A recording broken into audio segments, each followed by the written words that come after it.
এই যে চিত্রটি একটু আগে দেখলেন, অনেকেই বলবে এটাকে মানি ট্রাইঅ্যাঙ্গেল, বা বিভিন্ন রকম টেক্সট বুকেও লেখা রয়েছে এটা মানি ট্রাইঅ্যাঙ্গেল, অর্থ ত্রিকোণ।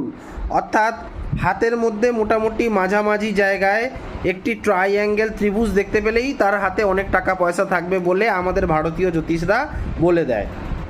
কিন্তু এমন দেখা গেছে হাতেতে ঠিক এই শিরোরেখা, স্বাস্থ্যরেখা এবং ভাগ্যরেখা মিলে একটি ট্রাইঅ্যাঙ্গেল রয়েছে, কিন্তু সেই ব্যক্তির হাতে তেমন পরিমাণ হিউজ পরিমাণ অ্যামাউন্ট টাকা পয়সা নেই, আছে একটা লিমিটে। তাহলে এই অর্থটা কি? এটা কি তাহলে মানি ট্রাইঅ্যাঙ্গেল নয়? নিশ্চয়ই এর মানেটা বুঝতে হবে, এটা হচ্ছে দৈব চক্ষু। তার মানে হঠাৎ আকস্মিক কোনো বিপদ থেকে এরা আকস্মিকভাবে উদ্ধার হয়ে যাওয়ার ক্ষমতা ভগবান এদেরকে দিয়েছে। হঠাৎ আসা কোনো বিপদকে এরা হ্যান্ডেল করতে পারে খুব আসানিসে। হঠাৎ এদের টাকা পয়সা দরকার, কারোর কাছে হাত পাতলে এরা অদ্ভুতভাবে সেই ব্যক্তি এদের সঙ্গে দেয় এবং এদের প্রয়োজনটা মিটে যায়।